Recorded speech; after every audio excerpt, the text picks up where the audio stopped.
It's week 12 of the NFL, and we've got fantasy questions, such as, can the Vikings hold the Packers to under 50 points in the same weather they keep scoring 50 points in? The NFL running back carousel is still spinning like a drunk teenager's at the helm. What's the fantasy fallout for you? Are the Broncos in trouble? And we live in a world where Cleveland at Atlanta actually means something. Wait, this is how The Walking Dead begins, isn't it? All these questions and more answered on this week's Fantasy War Room Live to Tape. Too many cooks. Smarf, no!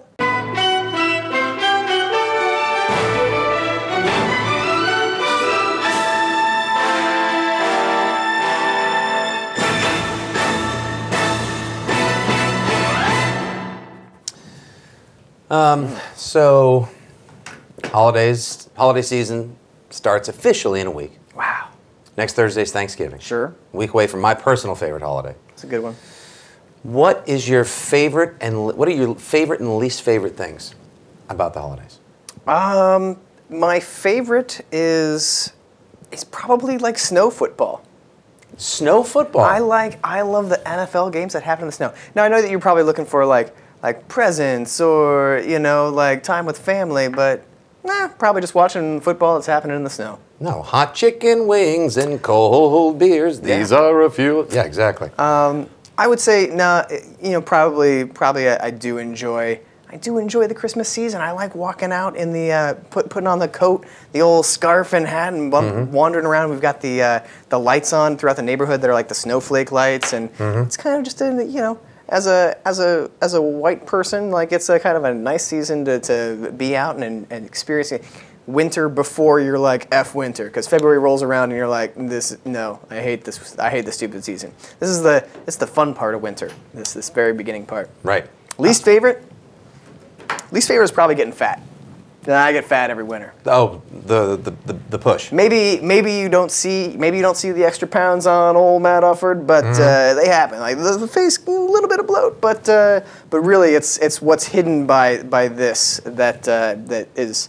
I have to go to great lengths to disguise it, and then try to fight harder every single year to get rid of it. I think my favorite thing, the bloat is wicked. One of my least. That's in the top 5. Since we're so big into rankings here on More. Sure. That's in the top 5 things I wouldn't like. That's my do not start list. Yeah. The bloat is definitely there. My least favorite, the pressure. The pressure.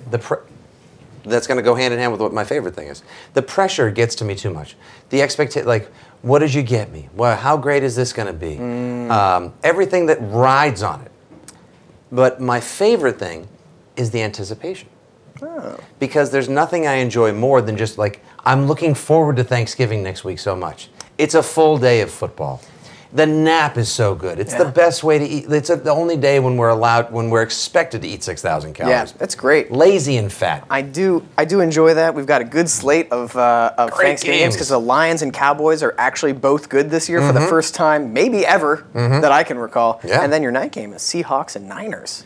And then when that day finishes and you just say, forget it. Oh, the hype of Black Friday. I could care less about it because you know what that means. Now Christmas season's underway and I can look forward to I'm expecting to enjoy shopping. I'm expecting to enjoy those nights. I'm expecting hot chocolate and Christmas caroling.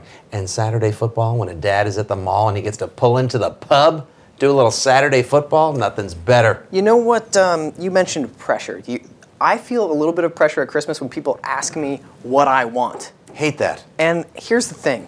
I'm not a man with needs, really. The only thing I ever purchase is food, liquor, and like a pair of pants once a year.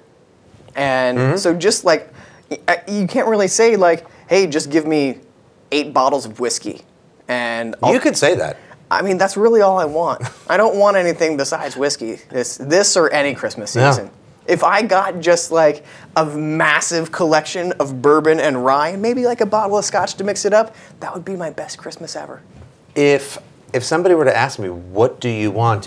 And I looked at them with a straight face and said, pepperoni, gin, and a hug, I wouldn't be making something up to be funny. No. That's all. I want some sliced meat that I can sit and eat by the fire. I want some gin to wash it down with.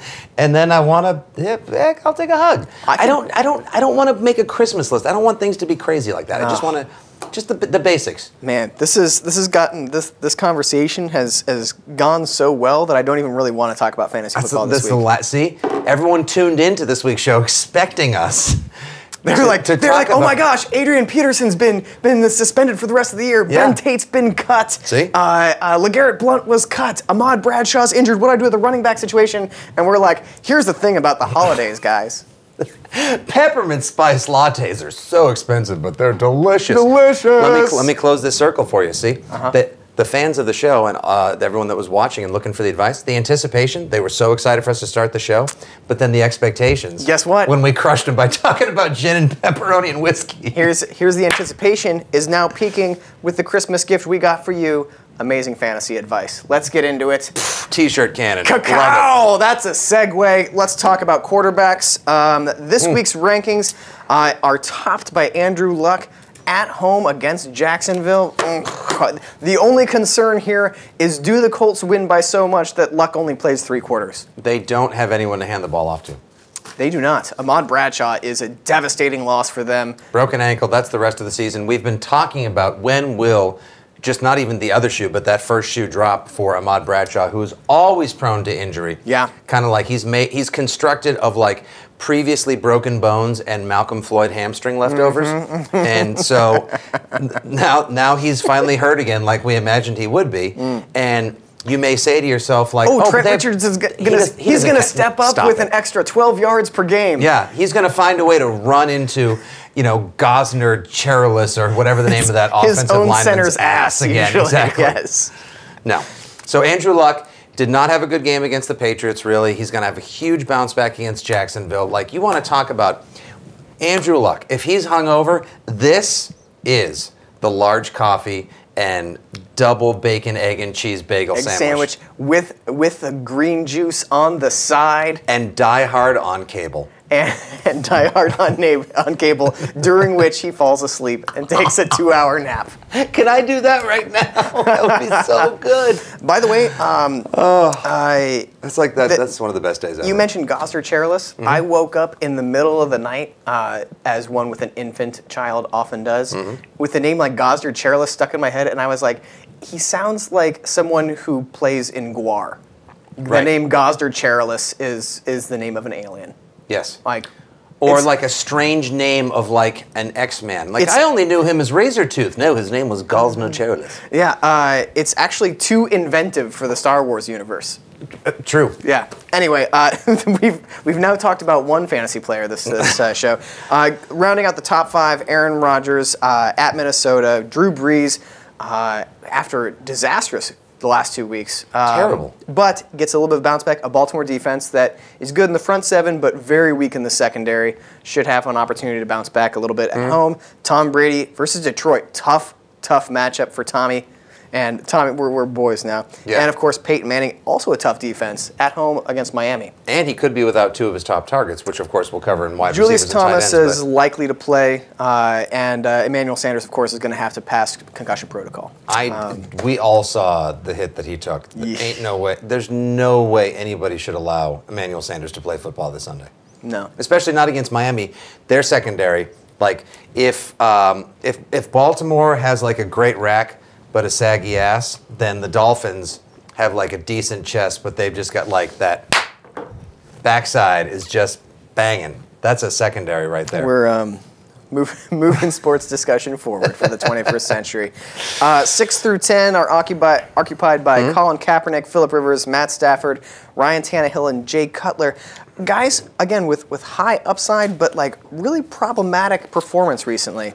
I don't really love any of those. I'll take Cutler. Now he did. I like Cutler as well. Now it's Tampa Bay, and everybody except RG3, or the sad drunken puppet that is RG3. The Washington football team, once again, it's a shocker, I know, in complete disarray. You see Jay Gruden called out RG3? Yeah, how about that? Speaking out of turn? Right? Delicious. My favorite part of the season is when Washington implodes. It is. It's just barbecue stuck underneath your fingernails. Just, I didn't know you were there. Oh, I just freed up a hunk of short rib in a molar. Hey.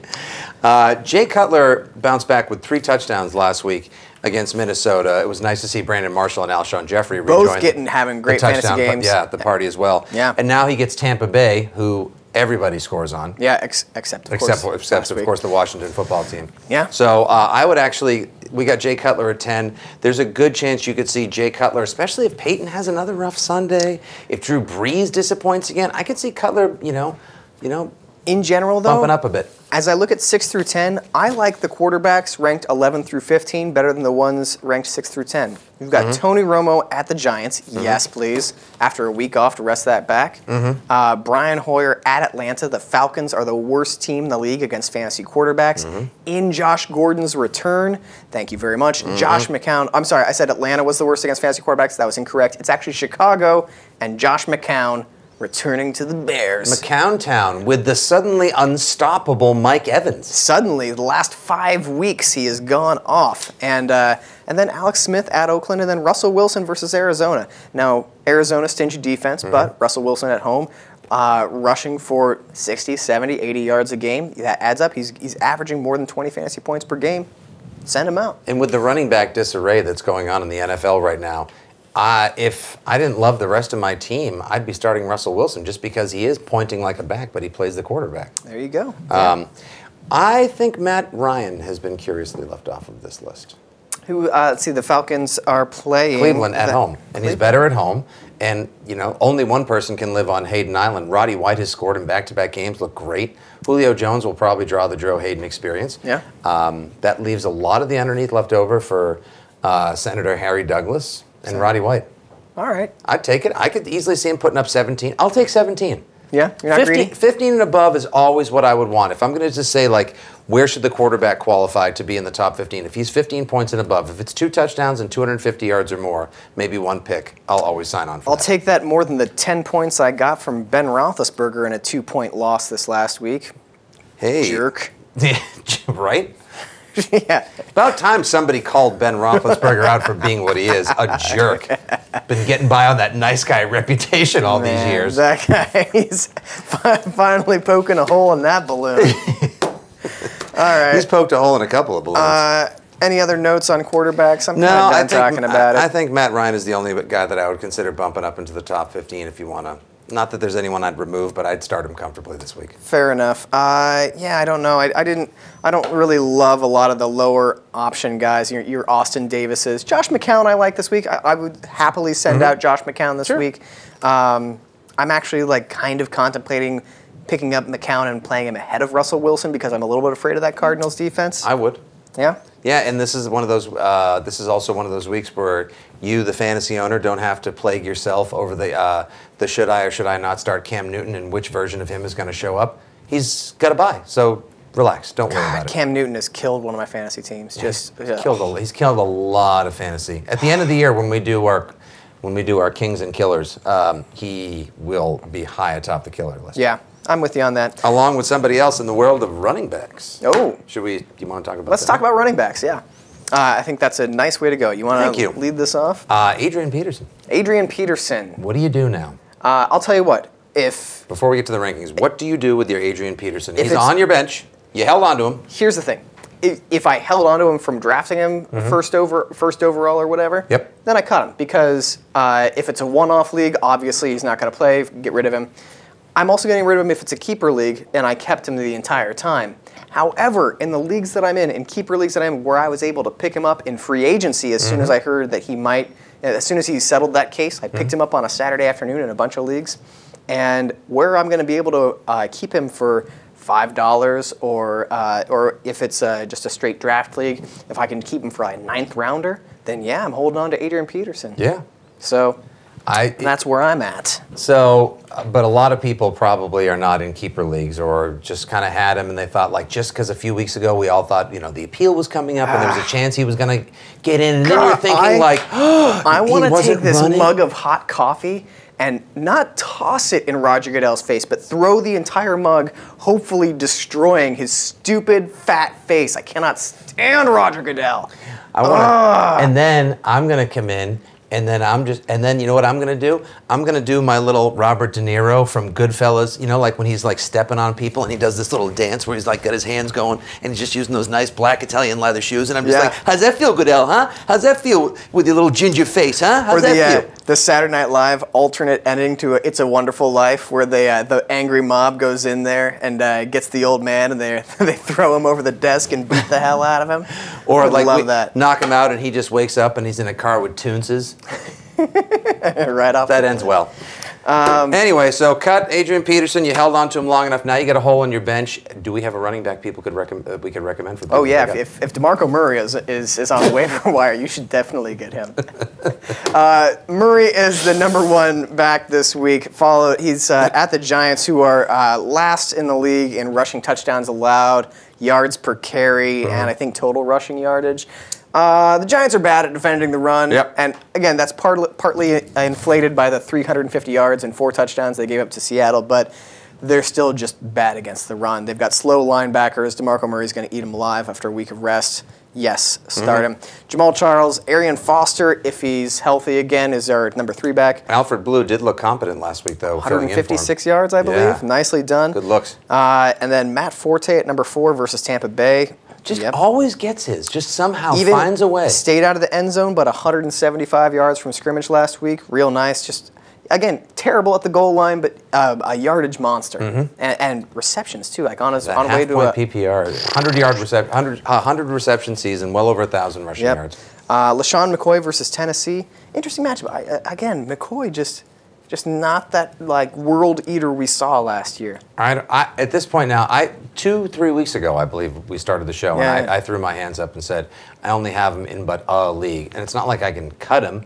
But I was considering benching him that week, and I did, and it worked, and it paid off because he didn't do much at all. Yeah. He's just one of these guys. He's just like weighing teams down.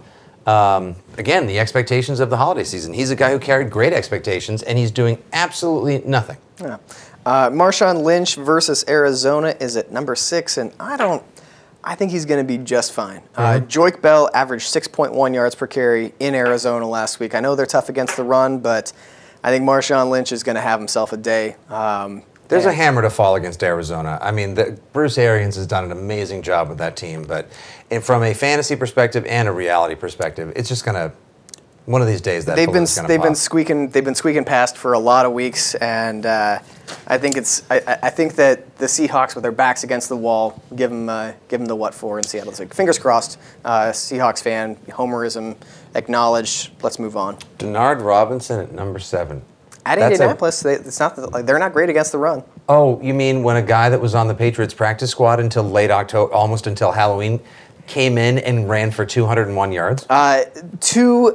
To the Colts' credit or possibly discredit, I would almost put that up on the coaching staff, because the Patriots added a 6th offensive lineman for 37 snaps. The Colts didn't even react to it. They're like, maybe they're probably going to throw it. Yeah. and 38 times they handed it off to Jonas Gray. Hammered him. A lot of fun to watch if you like watching the Colts lose, as I do. Frank Gore versus the Redskins. Or the Washington football team. Whichever term you happen to prefer. We'll bleep that out later. We won't bleep that out. We won't bleep that out. Yep, I like Gore. Ingram versus Baltimore. I don't know about that at #9. I'm not sure I love that one. And actually, Eddie Lacy at Minnesota. I'll take that. Yeah, 2 touchdowns last week. Yeah, especially with him catching these he still has not had a signature. He actually hasn't had more than 17 carries in a game all season long. Where's the signature, like, lean on easy Eddie, 24, 25 carry, 100? You don't need it, because Aaron Rodgers has already thrown 3 touchdowns before you came in with the crudité plate and the queso and chips. It's 4:25 kickoff. It's 4:31. You just got everybody a beer. You went into the kitchen to bring in the first quarter snacks, and it's like Packers are up 21 nothing. What the heck? The back half of the top 20, Justin Forsett, who's, by the way, free agent pickup of the year. If you got your hands on him in the waiver wire, and as someone who the week before I went in on. Not Ray Rice, but Ben, whoever was the the number 2 behind Ray Rice to start the Oh, season. Bernard Pierce. Bernard Pierce. I went in on Bernard Pierce like the week or two beforehand, and then he fumbled and then went to the bench. And I was like, I'm not going to do this with Justin Forsett. It could be, all season long, them going back and forth. Nope. Missed the boat on that Yeah. one. Justin Forsett has just been great all season long. Yeah, that did not turn into a Cleveland running back situation, which got shaken up this week with Ben Tate getting kicked to the curb. And both of the other guys have actually performed pretty well. Isaiah Crowell, all the way down there at number 17 at Atlanta, who are terrible against the run, terrible on defense in general. Isaiah Crowell last week, 16 for 91, a real nice performance, 4.6 yards per carry on the year. I say he's probably going to do better than 17 this week. I think he's a top 10 back. But here's the thing, what are they going to do? Because the week before, Terrence West had 26 carries. I don't know. So which way are they going to go? I don't know, man. I'm just here to talk.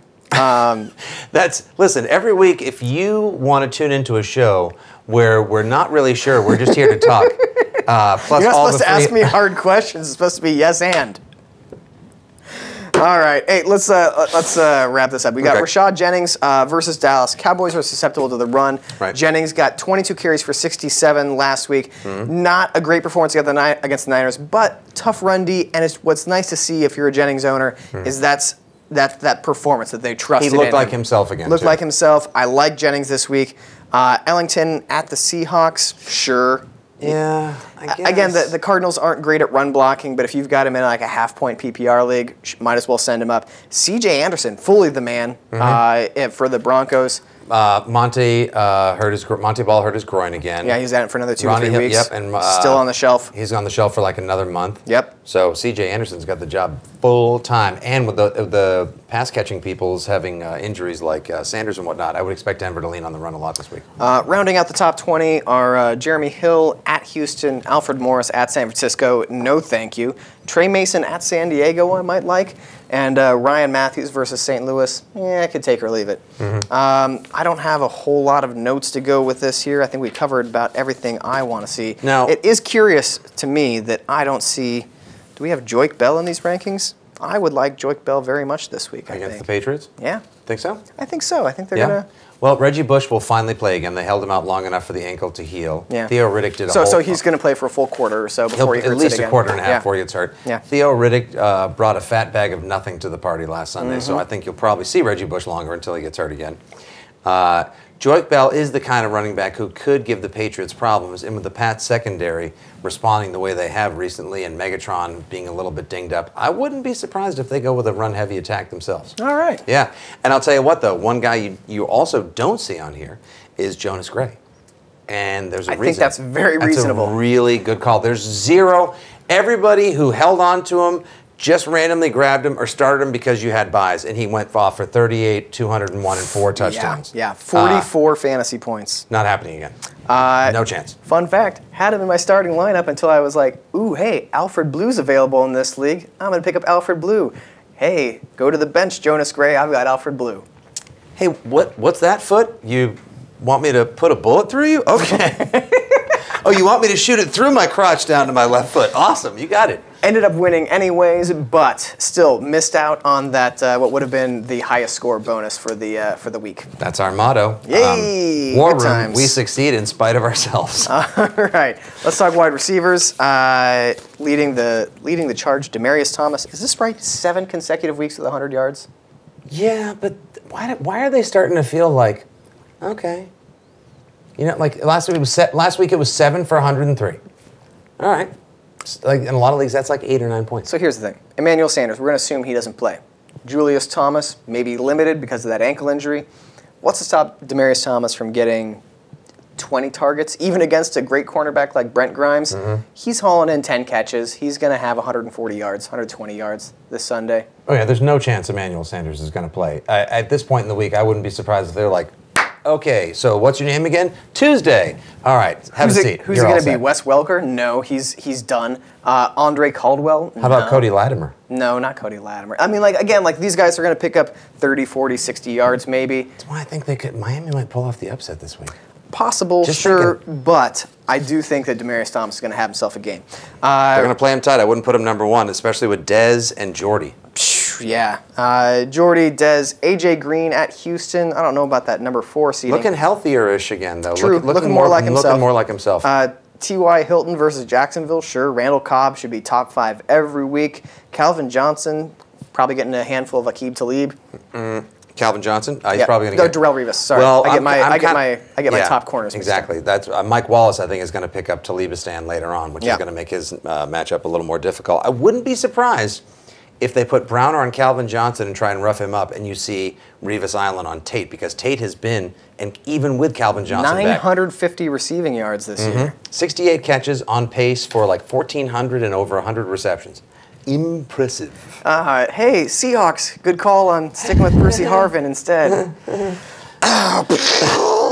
Brandon Marshall. Otherfoot. Brandon Marshall, welcome back to Fantasyland. Actually, Brandon Marshall and Alshon Jeffrey both coming back with 18 catches, 225 yards, 3 touchdowns between the two of them. So nice to see both Bears, big receivers, having a nice game, and I'd like to see that again. Yeah, and Brandon Marshall, you know what it was? He probably needed that extra week for the ankle that had been nagging him ever since he played through the pain and had that incredible 3-touchdown performance on Sunday night against the Niners. I think he dinged himself up bad. Now he's back to form, and he is just going to, now he's going to be like, I don't need the napkin, I don't need a fork and knife. He's just going to dig right into Tampa. I hope so. Hope so. I hope so. We'll see it. Deshaun Jackson at San Francisco, tough matchup, but if anyone's going to get a game, I don't love that. Yeah, I'll tell you what. I like Jeremy Maclin versus Tennessee. Just every week, touchdown every week. Every week, even when Jordan Matthews goes off, which he has the past 2 weeks. Yeah, Maclin is still getting his. And what's important is that with the quarterback change, even with your switching over to Mark Sanchez and his preference for Jordan Matthews, Jeremy Maclin's still getting his. Very nice to see. We're in the back half of the top 20 now. Alshon Jeffrey at 11. Number 12, Mike Evans at Chicago, all the way at number 12. Have you no respect for this world beater? How dare you? How dare you, sir? 536 yards in his last 4 games, 5 touchdowns across that span, 202 touchdowns last week. He had 202 touchdowns last week? 202 touchdowns. 200 yards, 2 touchdowns. Whoa, man, no wonder why I beat that guy by like 10,000 points. New NFL record, yeah. He had 9 targets, 7 catches, 209 yards receiving, and 2 touchdowns. And here's the crazy thing. How about this? In over a couple weeks ago, in over half the Yahoo leagues, he was available because he hurt his groin, was out 2 of the 2 to 3 weeks they said he'd be out, and they had a bye. So a lot of people were just like, well, this guy's like Manziel, another Texas A&M bust. And they are vultures kicking like themselves in the groin. life. And you know what? I say they deserve it because I had him in one league the entire time, held on to him, just had him chill on the bench while Emmanuel Sanders was getting it done for me. And now Evans is going to slide into that Emmanuel Sanders spot. I mean, I have it's a solid wide receiver core that I've got. I've got Demaryius Thomas on that team as well. So. It's a nice team you got there. Actually, it's not Demaryius Thomas. I've got too many teams. I get them all mixed up, but I've got Dez on that team. Yeah. Oh, well, he's all right. Yeah, Dez and Mike Evans and Emmanuel Sanders. That's working out for me. It's working out for you pretty well. Unlike some other leagues. Some people are just like, I'll tell you what, I'm going to watch Keepers at SB Nation, and I'm going to pick up Stevie Johnson. That's going to work out. Yeah. Says the guy who recommended everyone pick him up a few weeks ago. Oh, right through the nose. Talk about Steve's. You know who I haven't seen recently is Steve Smith. No, what happened to Guess what? When anger management? When you're 35 years old, it's hard to play 16 games. And run a go route while trying to while having steam come out of your ears, growing a set of horns, and running a go route on every single play. Yeah. You can't do it. Yeah, it was the same. Yeah, the wear and tear on that body has slowed him down as the season's gone on. Hope you sold high on him. Let's get back to the top 20. Odell Beckham Jr. firmly entrenched at 14 versus Dallas ahead of Julio Jones. Julio Jones all the way down at 13. He has been, if you spent like a early second-round pick on Julio Jones or mid-second-round pick, that's a tough world. Especially when you're like, oh, Jordy was available in the 3rd. Yeah. And Roddy White, meanwhile, is the 7th or the 8th. Roddy White has 3 touchdowns in his last 4 games, and that game he didn't score a touchdown, 66 yards against the Lions, a very, very good defense. Yeah, that's smarts for you guys. Too bad. Anquan Bolden at 15 versus Washington. He's the only steady fantasy option in the Niners wide receiver core, and we won't even say the words Vernon Davis on this show. Don't you dare. Oh, man. DeAndre Hopkins gets a tough matchup against Cincinnati, depending on which Cincinnati team shows up, of course. We don't know. We have no idea. Wish we They had don't the inside know. track. Yeah. I feel like there's actually two different sets of personnel. You're like, are we getting the Bengals A team or the B team today? Two different tunnels, two different team planes, everything. And I think somebody just sits in like this old stony room with a running brook. And just they like, pull the crappy Bengals from the multiverse and fly them to play. the to play Bizarro Thursday Bengals night. come in just like, oh man, that's weird. Andy Dalton actually threw the ball through the goalpost. Golden Tate disrespected all the way down at 17. Larry Fitzgerald at Seattle. That's a tough one.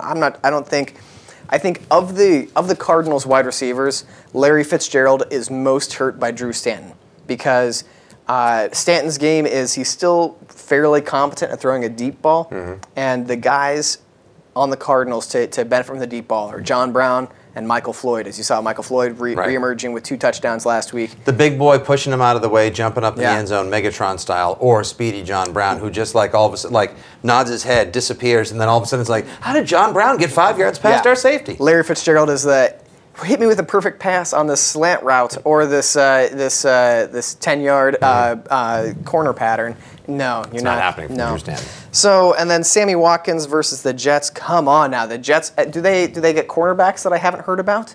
Sammy Watkins had 3 catches for 153 yards, a touchdown, and should have had 2 in New York a few weeks ago.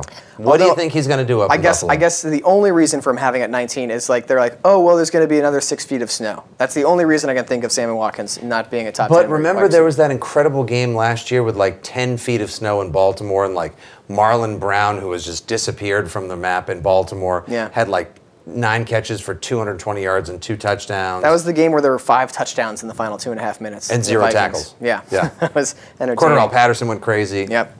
And then Reggie Wayne versus Jacksonville also cracks the top 20. I don't have a ton to add right here. I will say I love Kenny Stills as a pickup this week. Brandon Cooks, the broken thumb. He's been the Saints' best wide receiver. And then you get Kenny Stills against a depleted Ravens secondary. Again, Marcus Colston, I think, gets a bump too.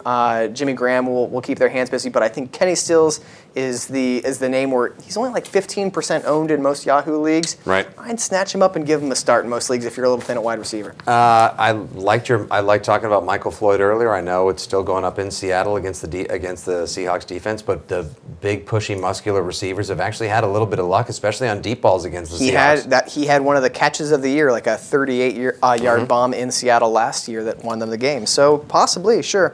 Also, if you're desperate, it's a deep league. What are your thoughts on Kenny Britt coming off 4 catches for 128 yards and a score? What a pleasant surprise that was last week. Yeah? Yeah. You mean, do you, I think you should play Kenny Britt? Oh, Burn. Ew. Hashtag hot takes. take that, Kenny Britt. Yeah, I'd pick him up. Yeah. Why not? Now, here's the thing. Is Sean Hill going to start, or is it going to be Austin Davis this week? I don't know. Oh, like that matters. I mean Austin Davis versus Sean Hill. Yeah. These are the things that we have to worry about. I would consider, especially this week with the deep ball likely taken away or anything downfield becoming more difficult against Detroit, I would consider Edelman because Brady's probably going to be under duress and looking short early and often. So if you're PPRing it up, I'd go Edelman. I liked Floyd and Jordan Matthews. Scored 2 weeks in a row. Yeah. Picking up, piling up the yardage. Very obvious connection with Mark Sanchez. Keep riding that. Keep riding that Yep. train. Any other thoughts on wide receivers, or shall we move on? They are an essential part of your football team and usually some of the best people to catch the football. I agree. Tight ends. Hey, whoa, tight ends. Ooh. Tight ends. Number 1, Jimmy Graham versus Baltimore. No. Ahead of Rob Gronkowski. Again, the Lions are coming to town. Very toughest defense in the NFL.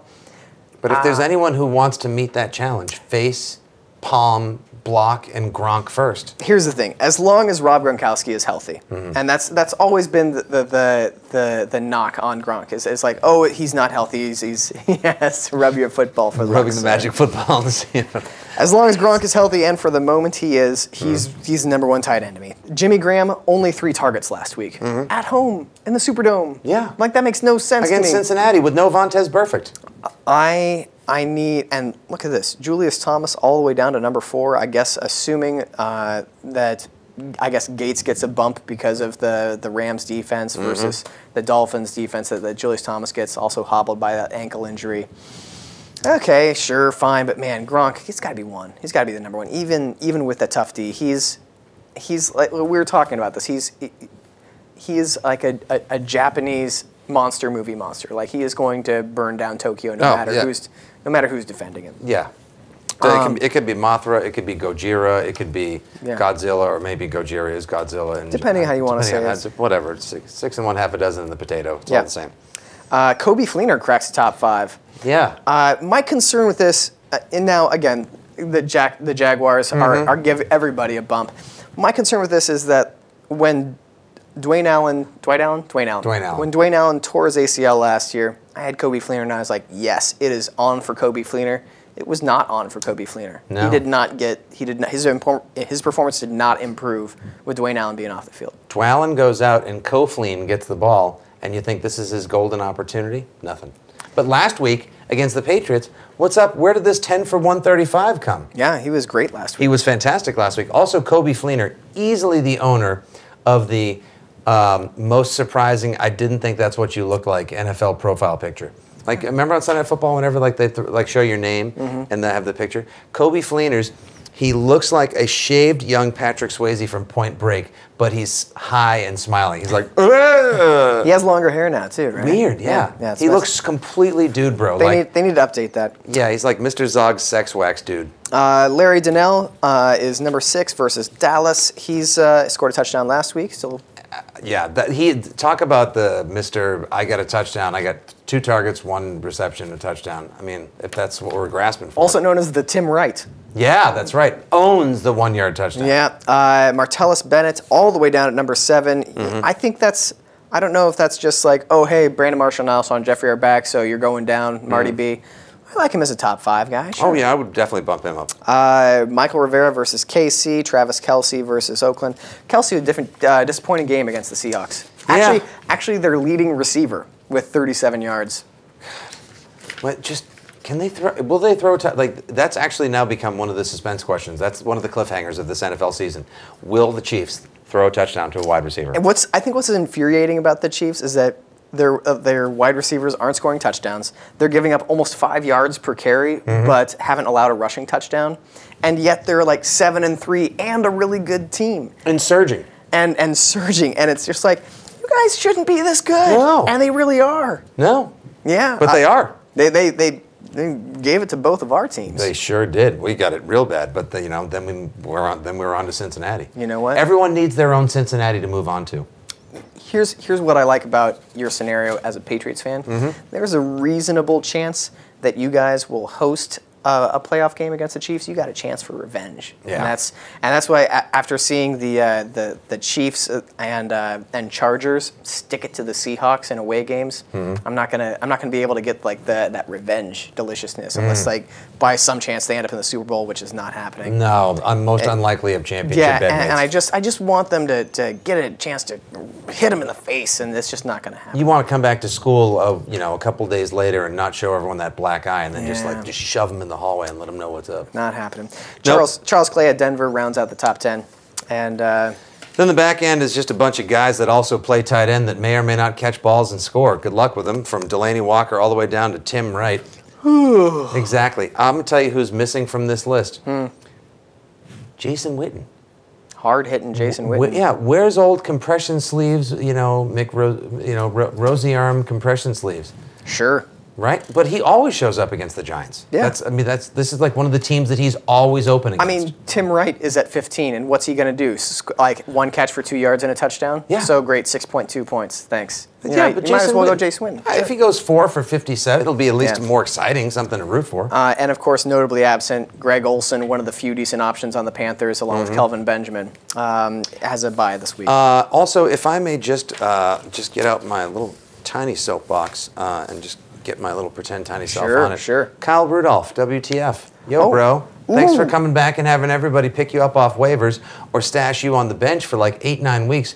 while you went through your sports hernia surgery. Yeah. I had no idea. Just take your time and ease yourself in, Kyle Rudolph. There's no rush. Ooh, P.S. I'm going to CC Scott Chandler on this one. Thanks for the 0 points on Thursday night, Scott. I only lost my game by 2 points. That was really helpful. Thanks, buddy. Yeah, Kyle Rudolph. I had no idea when they went in to put some mesh in your stomach so that your guts, which you apparently don't have anymore, don't spill out. They also removed your clutch. Ooh. There's a clutch on the inside? Yeah. It's quantifiable. Oh. Not even just in like a metric you can measure, but there's actually... He had a clutchotomy? Yeah, he did. It was a... an accidental clutchotomy. It was a he's suing for malpractice right now. It was a a really sad story. laparoscopic clutchotomy. Yeah.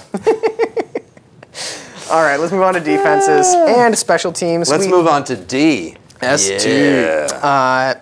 Are you DST? I'm DST. Yeah.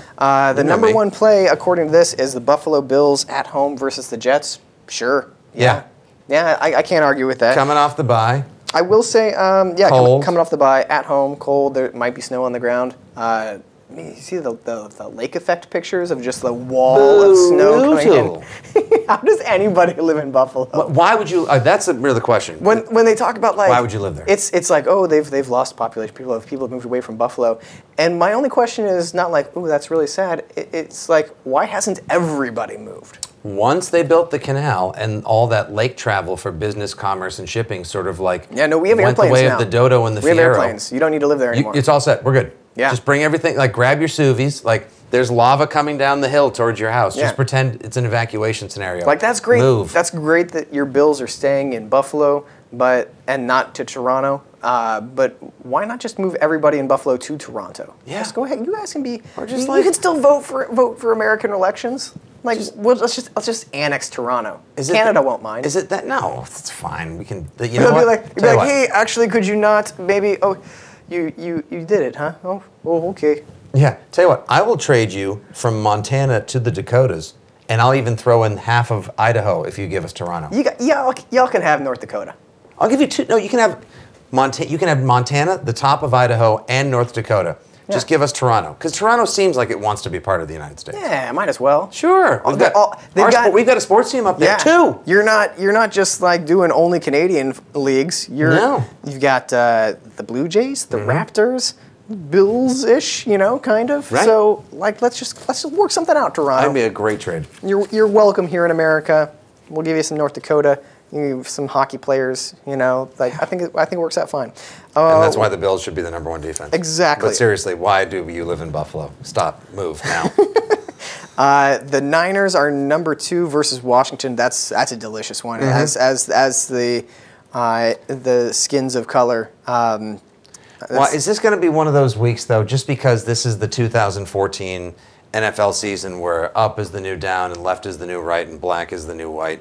Is this going to be one of those weeks where, like, everyone's like, well, they only scored a touchdown last week at home against Tampa, so they're going to get their footballs waxed. Watch. They'll be up 17-0 in the first quarter. Maybe the Niners are not a reliable team.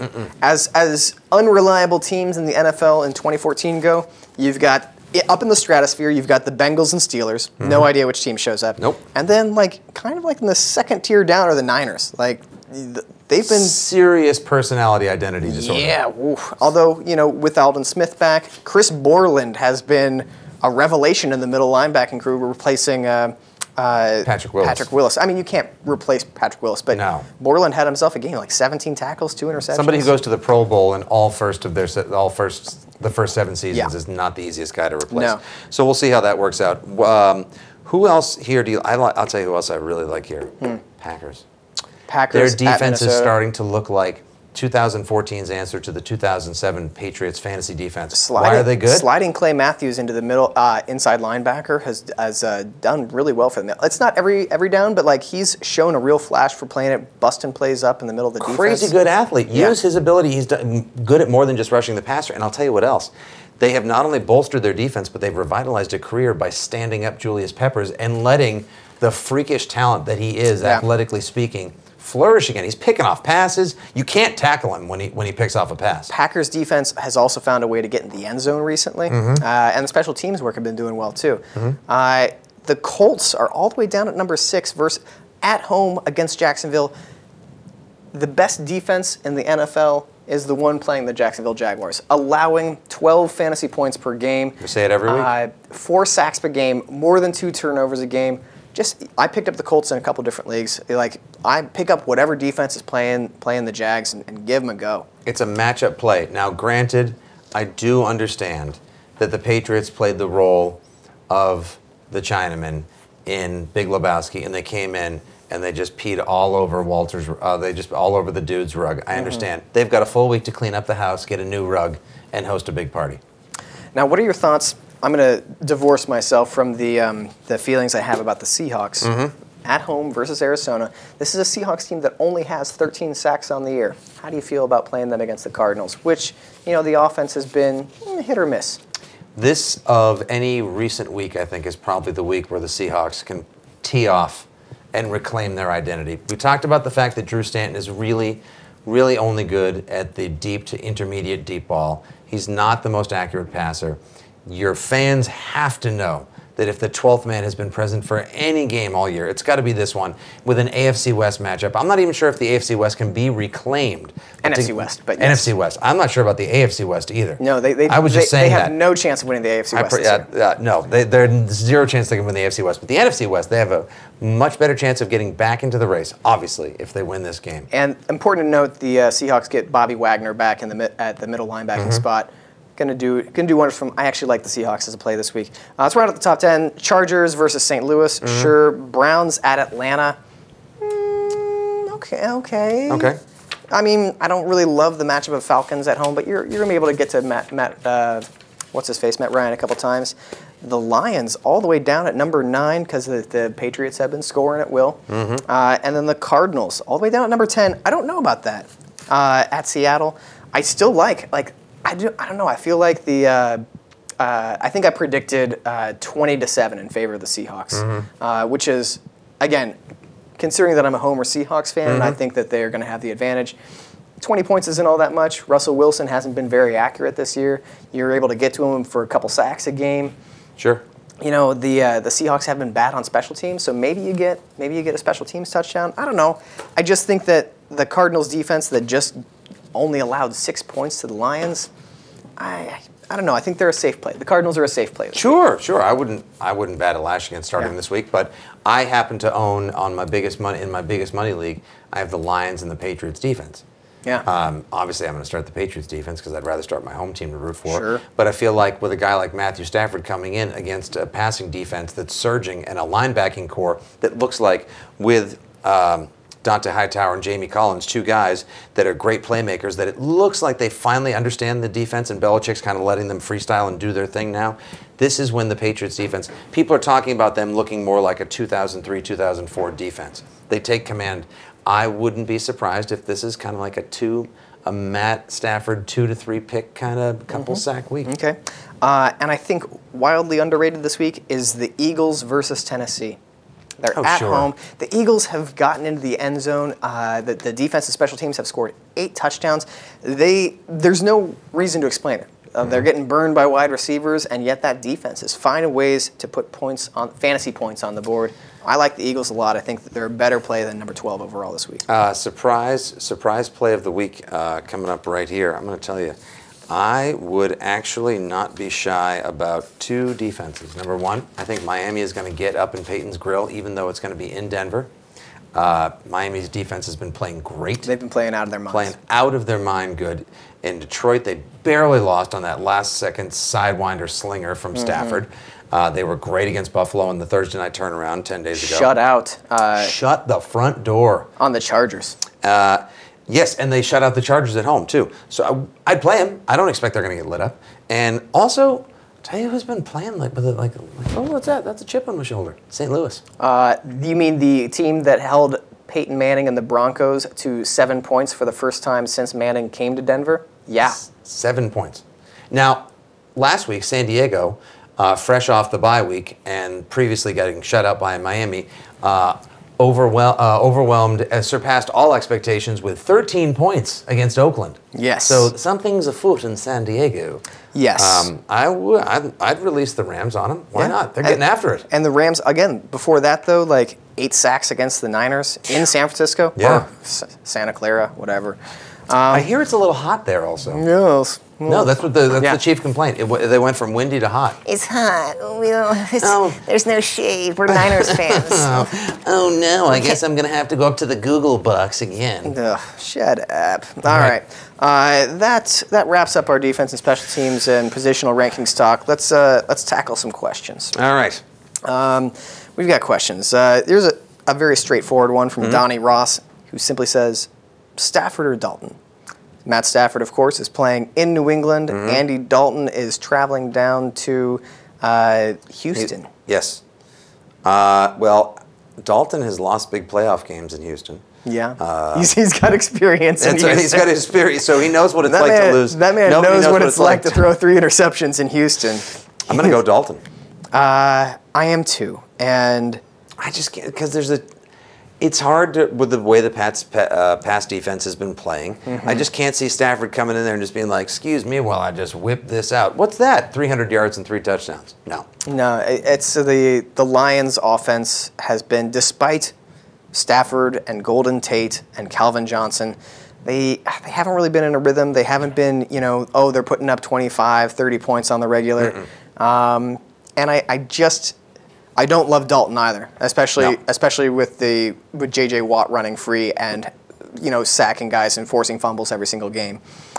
But that said, I think that Dalton has a better chance of having a very good game than Matt Stafford does. Oh, I'll take leftover. I'll take like day old leftover Indian food versus a microwave dinner any day. That's a good way of putting it. Yeah, I know what I'm going to get with Stafford. It's in a box, it's tin, and it makes me sad. Yeah. Yeah. And the Indian food might very well make you sick. But it may not. It might be delicious. Sometimes I've reheated a samosa the next day and been like, wow, that actually held up. That's still pretty good. And sometimes I've also not and had to disappear to a magic white room. Jake, I'm going to try to get this right, Zafransky, at this guy, this Jake. Wasn't he the quarterback for Boise State when they pulled off that upset against Oklahoma years ago? Yes. That was Jared Zabrinsky. Sorry. My QBs are Brady and Big Ben, who's on a bye. Is it worth picking up a fill-in with Brady facing the Lions? Thanks. I guess we're going to have to speculate. I mean, Brady just had kind of a disappointing game. I mean, don't get me wrong. He forced it. He forced those picks in the first half. Forced those picks, and then of course all the touchdowns going on the ground. Well, Jonas Gray's not getting into the 6-point house 4 times again. I'm not even sure if the Patriots are going to get into the end zone 4 times against the Lions. So I find it. I don't think anybody has yet this year. No, and this is not likely to be the week. It depends on who those options are. Let's speculate as to who he may find on waivers. Let's say Josh McCown. I think he's the waiver wire pickup of the week for me for quarterbacks. I would start McCown before I would start Brady, just because. What if Tom only goes for like 237, 2-2 again? Here's the thing: Bill Belichick has no qualms about going conservative, about playing short passes, about trying to outmuscle a team, and even at this point, I just don't know that 200 yards, a touchdown, 2 interceptions, is a very realistic possibility for a Patriots win even. Sure. Okay, would you snag Bortles? No. Sorry. I don't know. This. Is Tannehill still out there? Would you start Tannehill in Denver? Again, yeah. I think McCown's my play. I think McCown's the guy I target as kind of a I'm just trying to get through this week, man, sort of play. Yeah. Sure, and with Mike Evans playing that way and Vincent Jackson due to burst through once again. And against a Bears defense that is terrible. And they give up everything. Yep. Have you heard about going out with the Bears? Yeah, why? They go all the way. They do. The Bears, man. The Bears are the blowjob Stacy of the NFL. Wow. What? I didn't think B.J. Stacy was going to make an appearance on the show before week 13. How about that? B.J. Stace. Yeah. She gets around. This has not been a very no, this hasn't been. I'm a very so sorry lady-friendly episode. Or all of the children. We've been not good that way, and I apologize on behalf of SB Nation and myself. We aim to be better. I'm sorry. There. Okay, we got that out of the way. Yeah, you got that. Thanks for doing that for us. Yeah, me too. Yeah, I'll look at both cameras. Me too. It's all right. Nobody's watching this far into the show. That's anyway. right. Everyone's already like, okay, has my question been answered? Yep, I got to go. Thanks, guys. All right. At Burn Don't Freeze says, I've got Lynch, Marshawn Lynch, Frank Gore, Denard Robinson, Trey Mason and Jonas Gray. Who do I start and who do I flex? I'm assuming he's got two running back positions and one flex. Also, I'll tell you what that guy does. Wakes up, puts in the highest waiver claim, and wakes up whenever you have to just snag the. That's the Black Friday guy who tramples over everybody. On Friday morning at 6 a.m. He's trampled over some old ladies. And they died. They died. They no shame. And you know what? The security footage is too blurry to convict him of anything. But I'll tell you what, he got that flat screen for half price. That guy. Look, he's loaded. All right, so he's got Jonas Gray. Yeah, who I'd say is not a start this week. I don't love Jonas Gray. No. He's got Trey Mason. I like Vereen much more than I would like Gray. He's got Trey Mason. Okay. He's got Denard Robinson. He's got Frank Gore against the Redskins and Marshawn Lynch. I think you start Marshawn Lynch and Frank Gore. And you flex Denard Robinson. I'm with you. Boom. Boom. That's easy. No ladies were offended during that one. Ah, man. Baby steps. Yeah, baby steps. Dr. Leo, baby steps. Ladies, I'm so sorry. We try to be better. Scott Turner, how long should I stay on the Denard Robinson bandwagon? Oh, park there. Go ahead. Go ahead and take the wheels off your camper. Go ahead and stay. Yeah. I'm all in on Denard Robinson. Oh, you're not strap hanging on the Denard Robinson bandwagon. You've gotten a seat. You've opened the paper. Put your seatbelt on. Yeah. You're not going anywhere. No, you've got a drink in a brown bag. You're tucking it under your legs. You're comfy. Just stay where you are. Started a conversation with a stranger. You're making buddies. Yeah. You may friend request him on Facebook. Sure. I mean, you just hit it off. It seems like somebody you want to hang out with in the future. Yeah, maybe your hand ended up on his lap. You never that's a friend. Oh, I'm sorry, guys. On behalf of SB Nation, I'm sorry. This guy got a little guy friendly. We try to be nicer to gentlemen out there. We will strive to be better in the future. Oh, it's so funny. The Denard Robinson bandwagon is picking up people and is surging and looks fantastic. The Ufford and Stevens wagon has caught fire. People are shooting flaming arrows at children. People are just throwing babies off of it at this point. Rats are jumping off the ship. It is going down. I mean, a viola player's turned to a cello player's been like, it's been a pleasure playing with you, gentlemen. How is it managing to burn while it's being consumed by water? That's really amazing. Yeah, and it's also 0 degrees outside. This makes no sense. None of it makes sense. That's the war room. Thomas Prince says he has an embarrassment of riches at wide receiver. Well, that's good for you. Oh, good for you, Thomas. Oh, the Prince. Help me pick only 3. Julio Jones, A.J. Green, Emmanuel Sanders. Well, I would not go with Emmanuel Sanders. Right. Josh Gordon, Odell Beckham, and Roddy White. He does have an embarrassment of riches at wide receiver. I don't know about starting. I think Julio Jones might get the bench for me. The way he's been playing recently. Hasn't played great. Probably going to get the Joe Hayden factor in effect. I'd go with A.J. Green against the Texans. I'd go with Josh Gordon against that Falcons defense. He might. Here's the crazy thing. Josh Gordon might score so many points against the Falcons this week that you'd look at him in fantasy like in the unavailable players, and you'd be like, wow, Josh Gordon's having a hell of a season. Like, no, that was actually just against the Falcons. My dream is that Josh Gordon basically scores 11 games worth of fantasy points in this. I don't even have him in a league. This is just my wish for Josh Gordon. And then, on his 4th or 5th touchdown, he pulls a picture of Roger Goodell from under his jersey, and then just has air sexes the picture of Roger Goodell. And then Joe Horn hops out of the stands and picks up a cell phone from under the goalpost and is like, hey, did you see what Josh Gordon did? That's incredible. Yeah. And then Jimmy Graham comes and dunks a flaming cheeseburger on top of it. And that's a very strange dream. You said that's your dream. In that game or just in general? Well, I suppose in general, but in that game specifically. Okay. Yeah. I was going to say mine involves a Batmobile and like a nacho cheese. What? Never mind. Yeah. Okay, so we're benching Emmanuel Sanders and we're benching Julio Jones. I would go with A.J. Green, Josh Gordon, and Odell Beckham. Cosign. All right, cool. That was a good talk. All right, last question, and then we got to wrap our show up. At Barkfu says... Great name. That's who got it. Barkfu says, gotta start 2, Jeffrey, Hopkins, Wallace, or Edelman. 2 of Alshon Jeffrey, DeAndre Hopkins, Mike Wallace, and Julian Edelman. I'm all over. So Jeffrey's a no-brainer. So now it's got to start 1 of 3. DeAndre Hopkins, Julian Edelman, or Mike Wallace.